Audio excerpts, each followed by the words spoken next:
Ethan Ward had spent years blending into the shadows, but nothing prepared him for the moment Maya Turner walked into his undercover world with information that could shatter a £20 million criminal empire. Their names would soon be whispered in courtrooms, safe houses, and late-night police briefings, because what they uncovered would expose the deadliest secret operation Britain had ever tried to hide.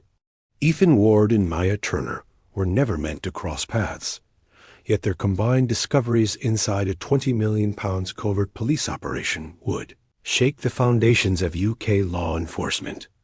Their identities, once hidden behind fake documents and coded messages, would become the key to understanding what truly happened when an undercover mission spiraled far beyond anyone's control.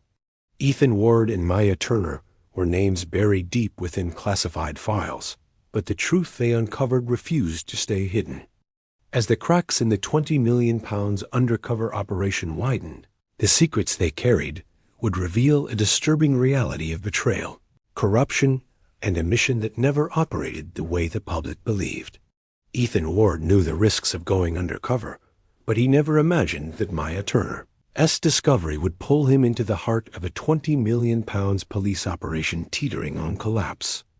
Their actions, stitched together from covert surveillance and dangerous alliances, would expose a truth so explosive it threatened to bring the entire mission crashing down. Ethan Ward and Maya Turner didn't just infiltrate a £20 million criminal network. They uncovered the hidden failures inside the police operation meant to stop it. Their names would become the center of a story filled with deception, high-stakes surveillance, and a shocking truth the public was never supposed to hear. In early spring, a quiet corner of a London police building became the center of a secret mission that almost no one knew existed. Only a handful of trusted senior officers had access to a locked room on the 4th floor. The door looked ordinary from the outside, but behind it sat the planning hub of a £20 million undercover operation. The room contained maps, digital screens, classified files, and a large board filled with coded markers. Officers entered one by one, using keycards that were specially programmed and never used for anything else. Every detail was designed to protect the operation from exposure. The target was a dangerous crime syndicate that had grown steadily over the past 6 years without attracting major attention. It operated silently across several UK cities, using advanced technology, encrypted routes, and secret warehouses. Investigators believed it controlled one of the biggest illegal drug pipelines in the country, along with a network of money-laundering businesses hidden behind normal-looking workplaces. Despite several attempts, the police had never been able to identify the group as leaders or understand how they stayed invisible. Months of intelligence gathering suggested that the syndicate had expanded into new regions and was preparing something much larger than usual. The information was vague but alarming. Some reports came from informants, others from surveillance, and a few from unexplained financial movements that looked suspicious. The patterns were too organized to be random. This raised deep concerns among senior officers, who understood that the group was growing faster than the police could track. The £20 million fund for the mission was approved quietly, without the usual paperwork trails that could reveal sensitive details. The money covered technology, surveillance equipment, safe houses, vehicles, and various tools needed to build believable undercover identities. A dedicated finance officer kept track of every expense through a secure system that could not be accessed by the rest of the police force. The operation had to remain isolated because even the slightest leak could jeopardize the entire mission or put officers' lives at risk. To avoid suspicion, the operation's planning took place at irregular hours. Officers often arrived late at night or extremely early in the morning. The building's security team was given a simple explanation, told only that a temporary project required off-schedule work. None of them knew what the project truly involved. The fewer people aware, the safer the mission remained. The officers selected for the operation were chosen after months of background checks, psychological evaluations, and stress tests. They had experience in undercover work, but this mission demanded skills far beyond anything they had handled before. They needed to blend into criminal environments, gain trust from dangerous individuals, and maintain fabricated identities for months. Every step required precision and emotional control. Outside the locked planning room, the rest of the police force continued their normal routines. Nothing about the building indicated that a massive undercover operation was forming inside it. The mission lived only in the minds of the officers who planned it, growing quietly while the city carried on unaware. The stage was being set for a story that would test every limit of law enforcement and expose secrets no one expected to uncover. The creation of new identities became one of the most important and expensive phases of the £20 million operation. Every undercover officer needed a life that felt completely real, from the clothes they wore to the jobs they claimed to have. Nothing could look rushed or incomplete. Criminal networks often spotted even the smallest inconsistencies. So the team responsible for identity creation, with extramarine and specialists from cybersecurity, behavioral psychology, and financial crime units gathered in a restricted office far away from the main police headquarters. They studied the structure of the syndicate to understand what type of people the organization usually trusted. The criminals worked closely with transport companies, hospitality businesses, warehouse workers, and small independent investors. These industries became the foundation for the new identities. The officers chosen for the mission were assigned roles that matched their personalities and strengths.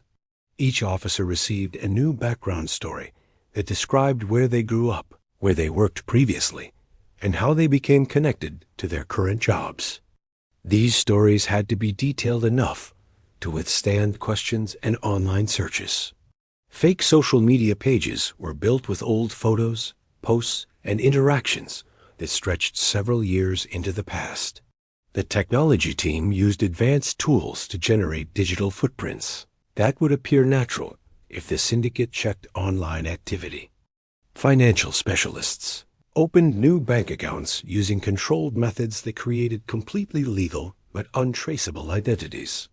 Small transactions were added to the accounts to make them look lived in.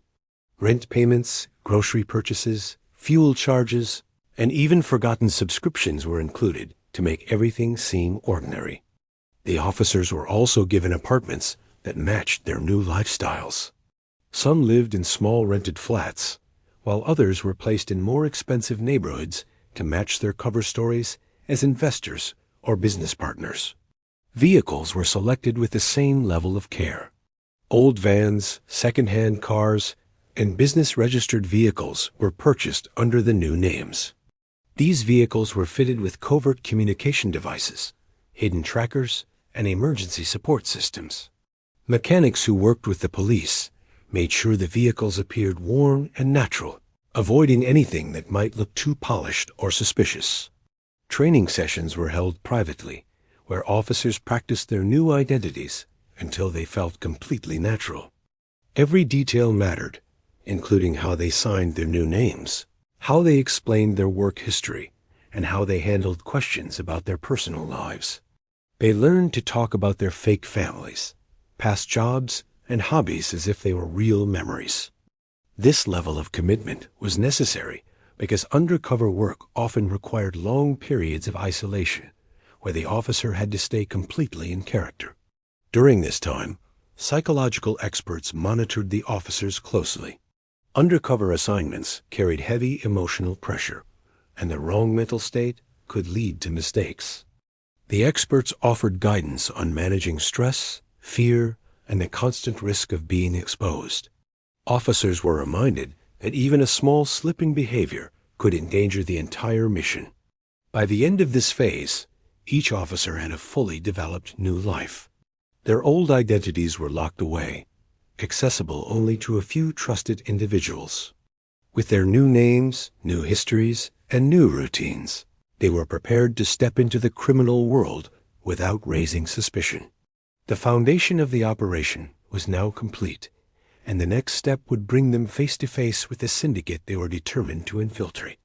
The transition from preparation to real infiltration marked the most delicate point of the £20 million operation.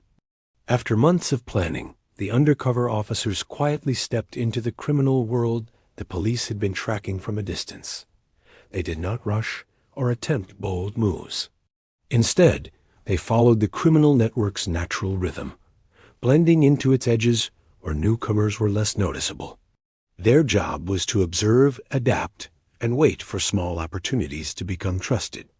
The first stage involved entering locations where the syndicate quietly conducted everyday business. These places looked ordinary to anyone passing by: small garages, dim bars, corner warehouses, and late-night delivery hubs. Yet behind the normal appearance, these sites acted as gateways to the real organization. Off-duty workers, transport handlers, and low-level members constantly moved in and out. The officers used their new jobs to establish simple, unthreatening connections, offering help with small tasks that did not attract attention.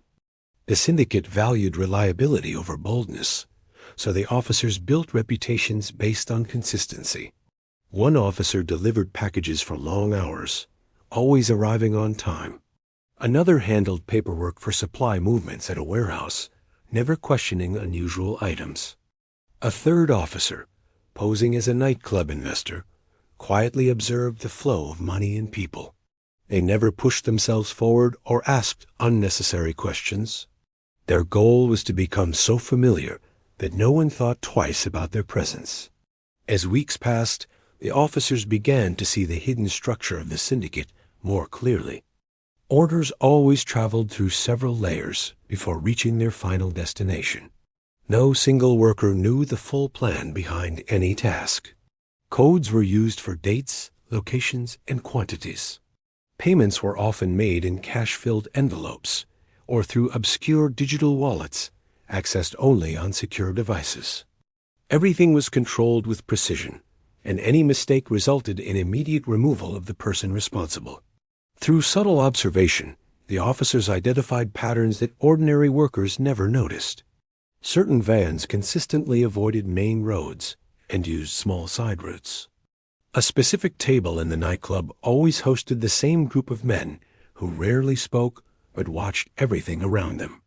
Warehouse shipments were scanned using unfamiliar tools, likely designed to detect hidden trackers. Nothing felt accidental. Despite this progress, the officers constantly faced the fear of being exposed. The syndicate's behavior showed signs of deep suspicion. Members regularly checked for surveillance, monitored vehicles for trackers, and sometimes disappeared for days after sensing something unusual. It was clear they were used to dealing with threats. Infiltrators from rival groups or law enforcement had likely tried to enter before, and the syndicate had developed strong defenses. One unexpected challenge came from the sudden arrival of a new figure within the organization. This individual did not appear in any police records and moved with a confidence that suggested close ties to the syndicate as leaders. He frequently changed locations, carried a secure tablet, and kept strict control over communication channels. The officers realized he was responsible for enforcing the syndicate's internal security, making their work even more dangerous. Even so, they continued building trust through small but meaningful actions. A delivered package at the right time, a repaired vehicle part, a quiet favor completed without complaint. These small steps slowly pulled them deeper into the network. With every passing day, they gained more insight into the syndicate's hidden operations. Yet they also felt the pressure increasing, as if someone inside the organization was watching for even the smallest inconsistency. Their infiltration was finally taking shape, but the road ahead was growing more uncertain. Behind every friendly gesture and routine task, danger waited silently, ready to surface at any moment. The discovery happened on an afternoon that began like any other. One of the undercover officers had been told to help transport crates from a small countryside storage unit. The location seemed ordinary at first glance, hidden behind tall hedges and surrounded by empty fields. The building itself was old, with rusted doors and faded paint. Nothing suggested it contained anything important. Yet the syndicate guarded it more carefully than its busy city warehouses, which immediately made the officers suspicious. Inside the storage unit, several crates appeared heavier than expected. They were stacked neatly in a corner, marked with a red symbol the officers had never seen before. Most of the boxes contained machine parts and food supplies, but one crate had a false bottom. While pretending to read a label, the undercover officer noticed the panel was slightly loose. That small detail changed everything. When the officers found a private moment later to examine the panel without being seen, they discovered a hidden compartment containing a leather-bound ledger. The ledger was old but well protected, wrapped in plastic and placed between sheets of cardboard to stop moisture from damaging it. It was not part of any known transport record. The undercover officer used a tiny camera hidden inside his jacket to scan each page as quickly as possible. He had only a few minutes before someone would return. Once he captured every page, he placed the ledger back exactly as he found it. Later that night, in a secure police location, analysts studied the scanned pages. What they found changed the direction of the entire operation. The ledger contained careful lists of product movements, cash totals, coded meeting times, and unfamiliar international route numbers. Some entries were scratched out and replaced, showing how plans had changed over time. One section included large sums of money linked to offshore accounts. But what stood out the most was a detailed timetable for an upcoming illegal shipment valued at more than £60 million. According to the notes, the shipment would not arrive through major ports or airports. Instead, it was scheduled to land at a quiet rural airstrip miles away from any major city. This information alone would have justified expanding the operation.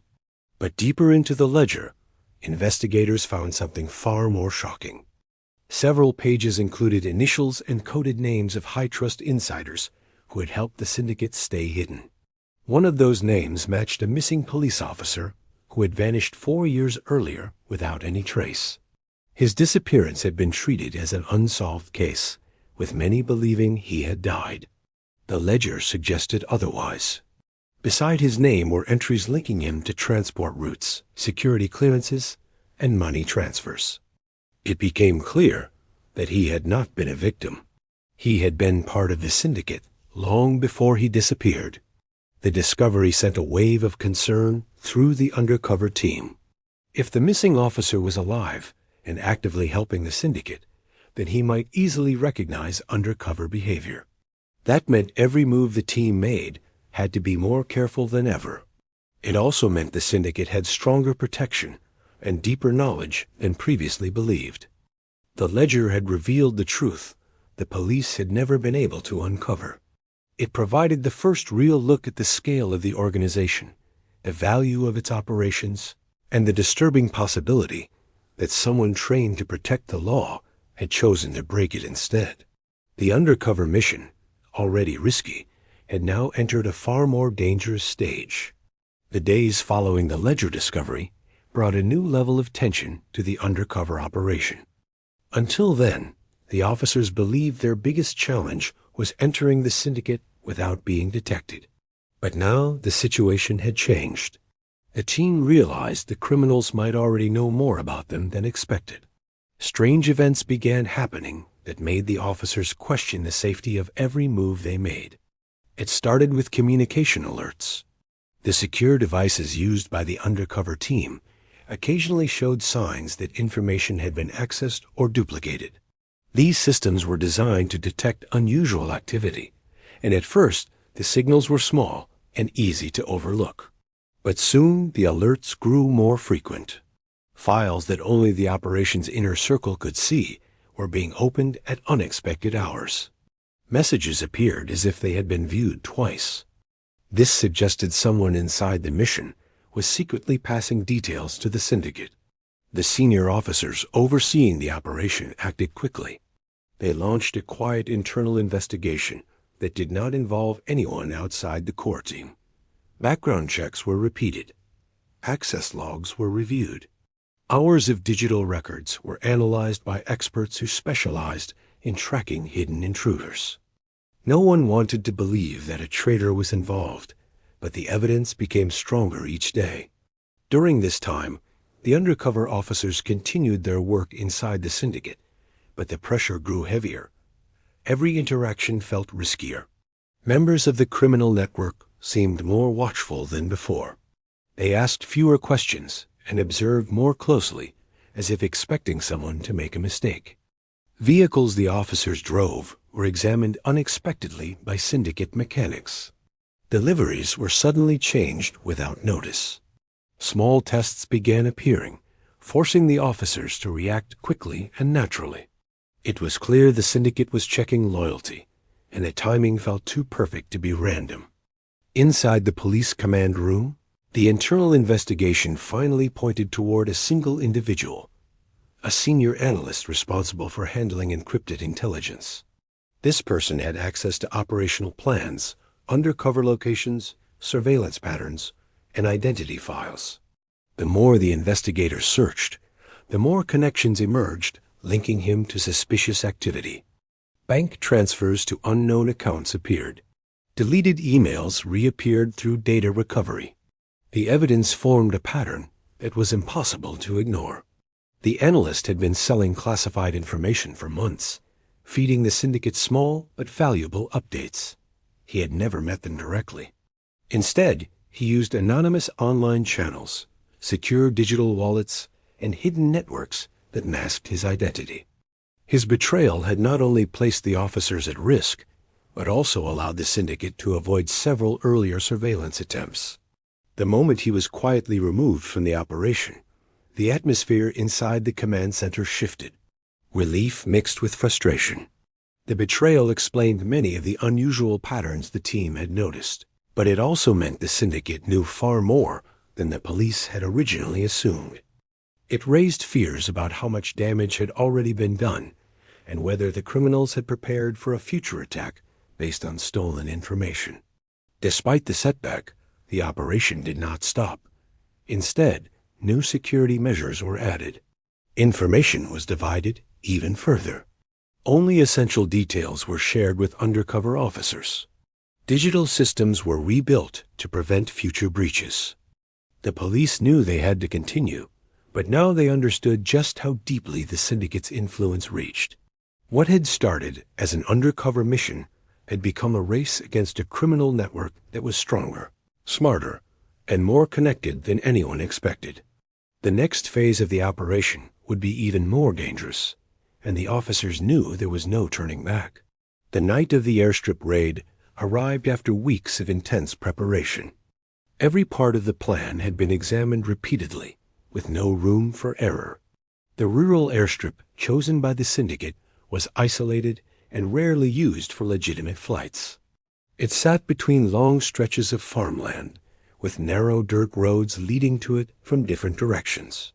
This location made it ideal for criminals who wanted to avoid radar detection and police patrol routes, and it also made the raid extremely risky.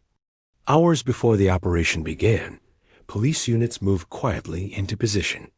They traveled in unmarked vehicles, switching routes to avoid suspicion. Surveillance teams set up far enough from the airstrip to remain hidden, using night vision equipment and long-range cameras.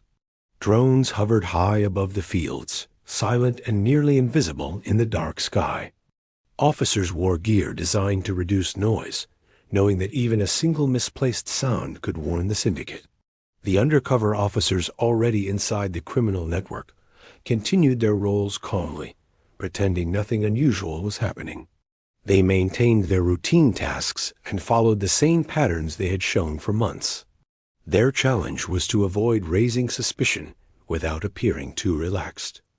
At this stage, the syndicate trusted them enough to involve them in low-security tasks, but not enough to expose their leaders or high-value cargo. This distance offered some protection, but also meant the officers would be nearby during one of the most dangerous moments of the mission. As the night grew colder, the airstrip lights flickered on. Only a selected group of syndicate members were present, most of them arriving in trucks with darkened windows. They worked with silent coordination, handing out equipment and preparing the landing zone. The atmosphere suggested everything was running according to their secret timetable. Unknowingly, they were being watched from every angle. The sound of a small aircraft eventually echoed across the sky.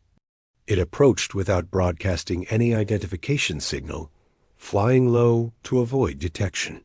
When it landed, several trucks moved forward immediately. Crates were unloaded with practiced speed. Every movement showed how familiar the criminals were with this kind of operation. They expected efficiency, not trouble. The undercover officers observed from a distance, careful not to stand out. Their instructions were clear: stay in character, avoid interference, and wait for the signal. They watched as the syndicate opened the crates and checked the contents carefully packaged drugs worth millions. Everything matched the information found in the hidden ledger. When the final crate touched the ground, the command center authorized the raid. Within seconds, the airstrip transformed. Tactical teams moved in from all directions, emerging from fields, ditches, and dark roads. Lights from police vehicles burst through the night. Drones shifted positions to monitor attempted escapes. The criminals were caught off guard and scattered in panic. Some tried to hide between the trucks, while others ran toward the fields, unaware that officers were already waiting there. The confrontation was fast, but controlled. Officers used their training to contain the situation with minimal force, knowing the priority was to capture suspects and secure evidence. The undercover officers remained still until extraction teams reached them, identifying them through prearranged signals. Once safe, they were quickly removed from the scene to protect their identities. As the last suspect was taken into custody, the magnitude of the operation became clear. The airstrip was filled with seized crates, abandoned vehicles, and scattered evidence. The mission had reached its turning point. The syndicate had suffered a major blow, but no one knew yet how the discovery of the missing police officer, now confirmed to be involved, would reshape everything in the days ahead. During the chaos of the airstrip raid, officers focused on securing suspects and preventing anyone from escaping. In the middle of this intense activity, a discovery occurred that none of them had expected. Inside one of the trucks used to transport the illegal cargo, an officer spotted movement behind a stack of crates. At first, it seemed like another member of the syndicate trying to hide. But when the crates were removed, the truth became far more disturbing. A man sat inside the narrow space, surrounded by bags, electronic devices, and several encrypted communication tools. His appearance was rough, his face lined with exhaustion, and his clothes showed signs of long-term stress. When officers checked his identification, they froze. The name matched the missing police officer who had vanished 4 years earlier without explanation. His disappearance had been treated as an unsolved mystery, with theories ranging from kidnapping to voluntary disappearance. No one had imagined he was working for the criminals they had spent months trying to infiltrate. As evidence poured in from the truck, the story behind his fate became clearer. The devices recovered contained detailed logs, maps, and transaction records. They showed that he had not only joined the syndicate, but had become deeply involved in its operations. His knowledge of police procedures allowed the criminals to stay one step ahead of investigations. Every route he designed avoided surveillance points. Every shipment he approved followed paths that made detection extremely difficult. His involvement explained why the syndicate had grown so powerful and remained so hidden for so long. Investigators studying the devices found organized lists of corrupted contacts, secure access codes, and international communication links. It became clear he had been maintaining relationships with other criminals across Europe, helping them coordinate shipments, financial transfers, and emergency escape plans. The level of detail in his files showed he was trusted highly within the organization, possibly more than many of its long-term members. The emotional impact on the police team was significant. Losing an officer to criminal involvement was already difficult, but discovering that he had contributed to the syndicate's rise made the situation even darker. It meant every struggle they had faced, every dead-end and failed attempt to uncover the syndicate, had been influenced by someone who once wore the same uniform. His training, once meant to protect the public, had been used to shield the criminals. The undercover officers who had worked so hard to infiltrate the network felt the weight of this revelation. They had placed themselves in danger repeatedly, unaware that someone with insider knowledge had been supporting the enemy. This discovery also forced the police to question how many of their other systems, procedures, or investigations might have been compromised over the years. While processing the evidence, analysts uncovered messages showing the missing officer had planned to expand the syndicate's routes even further. He had been preparing to introduce new smuggling corridors that connected to overseas suppliers.